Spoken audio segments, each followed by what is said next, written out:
ठीक है भाई, आउटसोर्सिंग का मीनिंग क्लियर हो गया।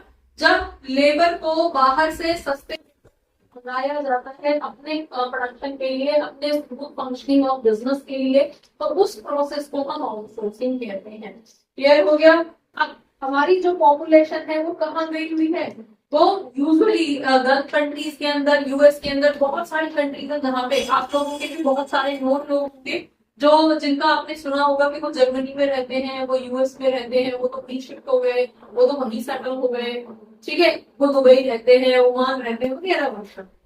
ठीक है, तो ये सब क्या है? ये सारा प्रोसेस जो है आउटसोर्सिंग का है। और इंडिया जो है एक फेवरेट डेस्टिनेशन बन चुका है। क्यों? क्योंकि हमारे पास जो वर्क एज वाला वो है, एम्प्लॉय है। ठीक है, वर्क एज वाली जो पॉपुलेशन है वो हमारी कंट्री के पास सबसे ज्यादा है इस टाइम। ठीक है, तो work able population world wide हम लोग हमारे तरफ से जा रहे हैं। ठीक है, दूसरी तरफ हमारे जो लोग हैं उनको एम्प्लॉयमेंट मिल रहा है, हाइयर एम्प्लॉयमेंट हो रहा है। उसकी वजह से हमें क्या फायदा हो रहा है? हमारी पर कैपिटल इनकम बढ़ रही है। ठीक है, हमारी पर हेड इनकम बढ़ रही है, हमारी कंट्री का डेवलपमेंट हो रहा है, हमारा लिविंग स्टैंडर्ड बढ़ रहा है।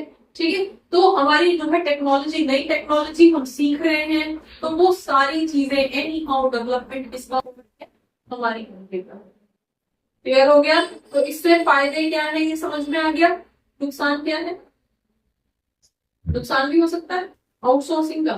फेवरेबल तो समझ में आ गया। फेवर में आप क्या बोल रहे हो? फेवर में अल्टीमेटली हमारी कंट्री का डेवलपमेंट हो रहा है। ठीक है, डेवलप हो रही है। कैसे डेवलप हो रही है? वही सारे पॉइंट्स। हमारी पर कैपिटा इनकम बढ़ रही है, लिविंग स्टैंडर्ड बढ़ रहा है, न्यू टेक्नोलॉजी एडवांसमेंट हो रही है। ठीक है, ये सब चीजें हम कर रहे हैं, एजुकेशन के अकॉर्डिंगली बढ़ रही है। अब आप बता दो जरा, अनफेवरेबल इसके अगेंस्ट क्या हो सकता है? हाँ जी, अगेंस्ट में क्या चल रहा है? आउटसोर्सिंग के अगेंस्ट क्या, मतलब आउटसोर्सिंग हमारे लिए अनफेवरेबल भी हो सकती है। कैसे? इंडिया के लिए unfavorable। कैसे हो सकती है? मुझे ये कि मतलब काफी अच्छी है, इसमें जॉब वगैरह बाहर जाने। यस, ब्रेन ट्रेन हो रहा है भाई। ब्रेन मीनिंग क्या है? छोटी क्लासेस में बहुत ज्यादा ब्रेन ब्रेन से रिलेटेड है ना। क्या मीनिंग होता है इसका? ब्रेन ब्रेन हमारा जो टैलेंट है वो बाहर जा रहा है आउटसोर्स होके, क्योंकि उनको $10,000 मिल रहे हैं। ठीक है, यहाँ पे 8 लाख रुपए महीने की सैलरी कोई नहीं देगा। यस, वो हमें ज्वाइन कर लेते हैं, काम ना भी करना है वहां। क्लियर हो गया। तो वाई नॉट देयर। ठीक है, अगर हमारे पास अपॉर्चुनिटी है $10,000 कमाने की, 8 लाख रुपए महीने कमाने की, तो ठीक है, तो हमारा जो मेन टैलेंट है, जो कंट्री के काम आ सकता था, जो कंट्री को एक नई डायरेक्शन में ले जा सकता था, वो उसने क्या किया? वो किसी और के डेवलपमेंट के लिए काम कर रहा है। अगर यूएस कंपनी के लिए काम कर रहा है तो अल्टीमेटली जीडीपी किसकी बढ़ रही है? यूएस की बढ़ रही है। ठीक है, अर्निंग किसकी हो रही है? यूएस की हो रही है। अगर $10,000 उसको महीने के दिए जा रहे हैं सैलरी की फॉर्म में, तो उससे अर्न भी करवाया जा रहा है। तो डेवलपमेंट किसका हो रहा है? कंट्री का हो रहा है। और हमारा जो बेस्ट रिसोर्स था, हमारा जो अच्छा रिसोर्स था, जो हमारी कंट्री को एक अच्छी डायरेक्शन में ले जा सकता था, वो ब्रेन ड्रेन। ये नुकसान भी। क्लियर हो गया। और दूसरी कंट्री जो डेवलप्ड कंट्रीज है वो नहीं चाहती कि इंडिया से आउटसोर्सिंग हो, क्योंकि उसकी वजह से होगा क्या? उनकी करेंसी हमारी तरफ आउटफ्लो हो रही है, हमारी तरफ आ रही है, हमारे लिए इनफ्लो है वो। तो उनका पैसा जो है, उनकी करेंसी जो है हमारी तरफ आ रही है, हमारा फॉरेन जो रिजर्व है, फॉरेक्स जो है वो इंक्रीज हो रहा है। इससे हमारी पावर बढ़ रही है। और डेवलप्ड कंट्री नहीं चाहती कि हम भी उनके बराबर आगे खड़े हो जाए। समझ में आ गया। तो ये कुछ पॉइंट्स हैं आउटसोर्सिंग। क्लियर हो गया। आउटसोर्सिंग को एक्सप्लेन कर दो। आउटसोर्सिंग का मतलब क्या होता है कि जब हम लेबर को मेनली दूसरी कंट्री से सस्ते रेटों पे हायर कर लेते हैं, ठीक है, उसको आउटसोर्सिंग है। अब हमने इसी से रिलेटेड अभी तो ग्लोबलाइजेशन पढ़ा था। ग्लोबलाइजेशन के अंदर कोई भी इंसान या कोई भी कंपनी कहीं भी जाके स्टार्ट हो सकती है, कर सकते हैं, बिजनेस कर सकते हैं, जॉब कर सकते हैं। उसी के अंदर ये क्या था हमारा? आउटसोर्सिंग। अब हमारे पास एक और ऑर्गेनाइजेशन, जब हमारा मतलब सारी कॉम्प्लिकेशंस आ गए कि एक कंपनी यहाँ भी काम कर रही है, वहां भी काम कर रही है, दूसरी कंट्रीज के अंदर भी काम कर रहे हैं, ठीक है, यहाँ के लोग यहाँ भी कर रहे हैं, वहां भी कर रहे हैं, मल्टीपल कंट्रीज के अंदर यहाँ पे लोग काम कर रहे हैं, कंपनीज काम कर रही है, तो कॉम्प्लेक्शंस तो आएंगे, ठीक है, कॉम्प्लेक्सिटीज तो होगी। जो डेवलप्ड कंट्री होगी वो अंडर डेवलप्ड कंट्रीज पे हावी होने की कोशिश करेगी कि हम सुपीरियर है, हमारी पावर ज्यादा है, हमारी करेंसी की पावर ज्यादा है, तो हमारी लीडरशिप चलेगी, राइट। तो इस तरह के डिस्प्यूट्स ना हो, इस तरह की प्रॉब्लम्स ना क्रिएट हो, उसको मेंटेन करने के लिए एक ऑर्गेनाइजेशन जो हमेशा से काम कर रहा है, जो कि 1948 से काम कर रहा है, जिसको हम उस टाइम पे इनिशियली इसका नाम गेट रखा गया था, generally accepted trade and tax, ठीक है, general agreement on trade and tax. Clear हो गया? गेट की फुल फॉर्म भी पूछ ली जाती है, तो क्या है, general agreement on trade and tariff. मतलब कोई भी बिजनेस जब एक दूसरे के साथ, दूसरी कंट्री के साथ बिजनेस कर रहा है, तो एक एग्रीमेंट उसके बीच में होता है कि कोई भी किसी को एक्सप्लॉइट नहीं करेगा, और उसको प्रोटेक्ट करने के लिए या उसको पे विजिलेंस बनाने के लिए ये ऑर्गेनाइजेशन काम कर रहा है, WTO जिसको आप बोला जाता है, ठीक है। 1995 में इसको WTO का नाम दिया गया। WTO मतलब वर्ल्ड ट्रेड ऑर्गेनाइजेशन, ठीक है, मतलब वर्ल्ड के अंदर जितने भी ट्रेड हो रहे हैं, XYZ, कोई कंट्री, छोटी कंट्री, बड़ी कंट्री, कोई कितना भी किसी भी अमाउंट का ट्रांजेक्शन किसी के साथ कर रही है, तो वो ट्रांजेक्शन जो है फेयरली डील हो, उसमें कोई चीटिंग ना हो, उसमें कोई एक्सप्लॉयटेशन ना हो, तो उस सबको टेक केयर करने के लिए ये ऑर्गेनाइजेशन काम करती है। तो ये ऑर्गेनाइजेशन किसी भी एक कंट्री का नहीं है, ये हर कंट्री के लिए इक्वली काम करता है। जब भी किसी कंट्री को जरूरत होती है तो वो उससे लोन भी ले सकता है, सपोर्ट भी ले सकता है, मतलब ओवरऑल नाम से समझ में आ रहा है, वर्ल्ड के ट्रेड को ऑर्गेनाइज करने के लिए जो सिस्टम काम करता है उसको हम वर्ल्ड ट्रेड ऑर्गेनाइजेशन, समझ में आ गया। इनिशियली इसका नाम क्या था? इनिशियली इसका नाम जो था 1948 के स्टार्ट हुआ था, इसका नाम था गेट, जिसको हमने बोला था general agreement on trade and tariff. Trade मतलब बिजनेस, टैरिफ मतलब जो भी वगैरह लगाया जाता है, पहले हमने टैरिफ पढ़ा था ना, टैरिफ होगा तो टैरिफ होगा, क्लियर हो गया। अब ये WTO क्या करता है और इसके होने ना होने से क्या फायदा है, वो हम यहाँ पे करेंगे, क्योंकि कई बार आपसे WTO क्या है, WTO के फीचर्स क्या है, क्या फंक्शंस क्या है, ऑब्जेक्ट आपसे पूछ भी जाते हैं, पूरा एक ही ऑब्जेक्टिव्स भी वही है, फीचर्स भी वही है, सब वही है, समझ में आ गया, क्लियर है ये, डन। कई बार किसी भी उसमें या फुल फॉर्म लिखने के लिए शॉर्ट क्वेश्चन के अंदर इस तरह के ये ईयर्स पे थोड़ा स्ट्रेस करते हैं, ईयर फुल फॉर्म्स ये कई बार आ जाते हैं। चलिए जी, अब ये क्या करता है बता दो जरा, ये WTO क्या कवर करता है, इसके अंदर all type of goods and services, चाहे आप गुड्स ट्रांसफर करो, चाहे आप सर्विसेज मैन्युफैक्चर करो, सेल करो, परचेज करो, कुछ भी, वो सब इसके अंदर आता है।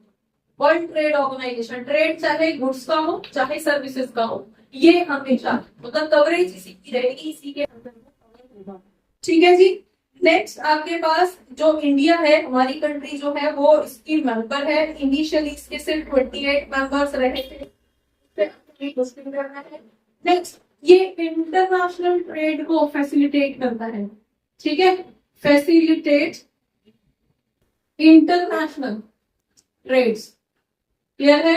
इंटरनेशनल ट्रेड मतलब वर्ल्ड के अंदर जब भी आप, अगर आप अपनी कंट्री के अंदर ट्रेड कर रहे हो तो इसका कोई लेना देना आपसे नहीं है, आपकी गवर्नमेंट हैंडल करेगी जिस भी कंट्री में, ठीक है। जापान में हो रही जापानीज गवर्नमेंट देखेगी, लेकिन जैसे ही आप बॉर्डर क्रॉस करते हो, जैसे ही आप दूसरी कंट्री का इन्वॉल्वमेंट आपके बिजनेस में होता है, इमीडिएटली इसके काम खड़े हो जाते हैं, ठीक है। तो उस ट्रांजेक्शन में कोई पार्शियलिटी ना हो, उस ट्रांजेक्शन में कोई भी एक्सप्लॉइटेशन ना हो, चीटिंग फ्रॉड्स ना हो, उसमें एक्टिव, समझ में आ गया। तो वैसे ही जो हेड है वो ये हो जाता है, क्लियर हो गया। जैसे कि आपकी क्लास के अंदर कोई मैटर हुआ है तो रिस्पॉन्सिबल कौन है, आपकी क्लास टीचर या आपका जो भी टीचर वहां पे अवेलेबल है, लेकिन जैसे ही क्लास के बाहर का मैटर है एक रोज ग्रुप के और एक लोटस ग्रुप के दो बच्चे भिड़ गए तो कहाँ चला जाता है मैटर, फिर वो क्लास टीचर तक नहीं रहता, मैटर फिर प्रिंसिपल पे चला जाता है। सेम है, क्लियर हो गया। चलिए नेक्स्ट आपके पास है enlarge production of trade and services. आपका यहाँ पे क्या है, आपका जो प्रोडक्शन है चाहे वो गुड्स का हो चाहे वो सर्विसेज का हो, उसको इंक्रीज करने के लिए एनकरेज किया जाता है। ठीक है, उसके लिए अगर कंपनीज को लोन चाहिए, कंट्रीज को लोन चाहिए तो वो उन्हें प्रोवाइड करता है, मतलब उन्हें वो करता है, इन्हें एनकरेज करता है कि करो इंटरनेशनल बिजनेस करिए आप। ठीक है जी। Then optimum utilization of world resources. अब यहाँ पे ऑप्टिमम यूटिलाइजेशन का मतलब क्या है, यूटिलाइजेशन। ठीक है, यूटिलाइजेशन का मतलब क्या हो गया, ऑप्टिमम यूटिलाइजेशन का मीनिंग कि जो भी वर्ल्ड रिसोर्सेज है उनका ऑप्टिमम अच्छे तरीके से, प्रॉपर तरीके से, मैक्सिमम तरीके से उनको यूज किया जाए। जैसे कि वर्ल्ड रिसोर्सेज कौन सा है, जो मेन रिसोर्सेज है जिसकी डिमांड पूरे वर्ल्ड के अंदर है, पेट्रोलियम। वर्ल्ड के हर कोने में चाहिए, चाहे डेवलप्ड कंट्री है चाहे अंडर डेवलप्ड कंट्री है, उसे भी इंपोर्ट कराना पड़ता है। ठीक है, वो भी import करती है पेट्रोलियम। ठीक है, तो जो भी ये है क्या, ये वर्ल्ड रिसोर्सेज है, पूरी दुनिया का रिसोर्स है, तो इस रिसोर्स का यूटिलाइजेशन जो है प्रॉपर हो पाए। ऐसा ना हो कि जिन कंट्रीज के पास है वो तो बहा रहे हैं इसको, और जिन कंट्रीज के पास नहीं है वो बेचारे तरस रहे हैं कि उन तक पहुंच ही नहीं पा रहे। ठीक है जी। और साथ ही साथ इन्वायरमेंट का भी ध्यान रखना, मतलब कोई भी कंपनी बिजनेस तो कर रही है, करे, हम सपोर्ट करेंगे, लेकिन ऐसा ना हो कि वो इन्वायरमेंट को पल्यूट करके बिजनेस करके, तो इन्वायरमेंट ही आपका प्रोटेक्टेड है। कोई भी बिजनेस प्रॉफिट कमा रही है दैट इज ओके, लेकिन उस प्रॉफिट कमाने के चक्कर में इन्वायरमेंट को गंदा तो नहीं कर रही है, उसका ध्यान भी रखिए। जैसे प्लास्टिक बैन, ठीक है, तो प्लास्टिक बैन इन्वायरमेंट का आजकल बहुत ज्यादा वो चल रहा है, क्यों चल रहा है, वो वर्ल्ड लेवल पे चल रहा है। ठीक है, एक लड़की है ना यूएस की, छोटी सी लड़की है, क्या नाम है उसका, क्रेटा नाम है, क्या नाम है, मुझे नाम याद नहीं आ रहा, इन्वायरमेंटलिस्ट है, छोटी सी लड़की है, स्कूल गोइंग लड़की है, याद आया फेस फेस को उसका, अगर न्यूज में देखा हूँ कभी, मुझे नाम याद नहीं आ रहा उसका नाम, ठीक है सर्च कर, ठीक है, टेक्स क्रेटा या कुछ इस तरह से, पता नहीं क्या नाम था उसका। ठीक है, तो वो क्या, वो इन्वायरमेंटलिस्ट है, मतलब वो इन्वायरमेंट के टुवर्ड्स कॉन्शियस कर रही है लोगों को। पॉलीथीन बैन कर दो, पानी को अच्छे से यूज करो, वेस्ट मत करो, पेट्रोलियम को वेस्ट मत करो, रिसोर्सेज को वेस्ट मत करो, वो सब क्या है, वो WTO की एक फंक्शन है जिससे कि पब्लिक को अवेयर किया जा सके कि रिसोर्सेज को अच्छे से यूटिलाइज करें। राइट, क्लियर हो गया। तो फाइनली ये हमारे WTO के फंक्शंस कह सकते हो, ऑब्जेक्टिव्स कह सकते हो, और इसके फीचर्स कह सकते हो। क्लियर हो गया। अब हम क्रिटिकली अप्रेज कर लेते हैं LPG पॉलिसी को, क्योंकि कई बार जो है क्वेश्चन आपका स्पेसिफिकली या तो लिबरलाइजेशन क्या है, कैसे उसका फायदा हुआ हमारी कंट्री को, ये पूछ लिया जाता है, उसको क्रिटिकली एक्सप्लेन करिए। प्राइवेटाइजेशन तो यूजुअली नहीं पूछा जाता, ग्लोबलाइजेशन अगेन फिर पूछा जाता है कि फेवरेबल हुआ या अनफेवरेबल हुआ हमारे लिए, उसको क्रिटिकली एक्सप्लेन करिए। और कई बार आपसे पूरा न्यू इकोनॉमिक पॉलिसी को क्रिटिकली एक्सप्लेन करिए भी पूछ गया जाता है। ठीक है, या LPG पॉलिसीज को क्रिटिकली करेंगे। तो क्रिटिकली का मतलब क्या है, अब यहाँ पे तीनों का आपको जो है फायदे और नुकसान एक साथ बताने हैं। ठीक है, फायदा क्या क्या होगा, सिंपल, अब मुझे बताने की जरूरत नहीं है, तो पढ़ चुके हो, बता दो जरा तीनों चीजों से। LPG लिबरलाइजेशन, लिबरल कर दिया रूल रेगुलेशन को, प्राइवेटाइजेशन, प्राइवेट लोगों को भी सपोर्ट कर दिया कि अपना बिजनेस शुरू करो, हम हैं तुम्हारे साथ। ग्लोबलाइजेशन, पूरे वर्ल्ड में कहीं भी बिजनेस कर सकते हो, कोई भी हमारे यहाँ पे बिजनेस कर सकता है। ठीक है, हमारी जो सिक्योरिटी है उसको ना छेड़े बस, बाकी कोई भी आके बिजनेस कर सकता है। तो इससे हमें फायदा क्या हुआ, फेवरेबल बता दो, इकोनॉमिक डेवलपमेंट हुआ। ठीक है जी, इकोनॉमिक डेवलपमेंट कैसे हुआ, हमारी GDP इंक्रीज हुई, प्रोडक्शन इंक्रीज हुआ, ओवरऑल कंपनी में। ठीक है, हमारा इंफ्रा इंक्रीज हुआ, क्लियर हो गया। नेक्स्ट हमारी एजुकेशन इंक्रीज हुई है, हमारी टेक्नोलॉजी एडवांस हुई है, राइट। और क्या हुआ है, टेक्नोलॉजी एडवांस हुई है, और हाँ जी एम्प्लॉयमेंट इंक्रीज हुआ है, यस। और फॉरेन एक्सचेंज देन हमारा फॉरेक्स इंक्रीज हुआ है, यस, और पर कैपिटल पर कैपिटा इनकम हमारी इंक्रीज हुई है, ठीक है, और लिविंग स्टैंडर्ड हाई हमारा लिविंग स्टैंडर्ड हाई हुआ है, मतलब एनी हाउ इन सब से हमें ये सब फायदे हुए। तो अगर क्वेश्चन में पूछा जाएगा तो इन्हीं सबको हेडिंग बना के इन्हीं के अंदर आपको पॉइंट्स होते हैं, ठीक है। अगेंस्ट बता दो जरा, क्रिटिकल कर रहे हो ना, अब ये तो फेवर में थे, ये अगेंस्ट बता दो क्या है। हाँ जी, अगेंस्ट क्या रहेंगे हमारे, भाई हम तो गरीब लोग थे हमारे, हाँ जी, ये बेनिफिशियल किसके लिए है, मोर बेनिफिशियल फॉर, ठीक है, फॉर डेवलप्ड कंट्रीज, ठीक है, उनके लिए है डेवलप्ड, ठीक है। देन उसके अलावा क्या है, हमारा मार्केट शेयर जो है उन्होंने कैप्चर किया था, तो मेन पॉइंट हमारे पास क्या रहेगा कि ये डेवलप्ड कंट्रीज के लिए मेनली है। अब हमारी जो इंडस्ट्रियल ग्रोथ थी, इंडस्ट्रियल ग्रोथ हमारी हुई थी, यहाँ पे हमने क्या लिखा था, एम्प्लॉयमेंट बढ़ा है, इंडस्ट्रियल ग्रोथ हुई है हमारी, यहाँ पे हम फेवर में लिख सकते हैं कि हमारी जो इंडस्ट्री थी, ठीक है, इंडस्ट्री ग्रोथ करी है। लेकिन सेकंड हमारा जो एग्रीकल्चर था वो डाउन हो गया,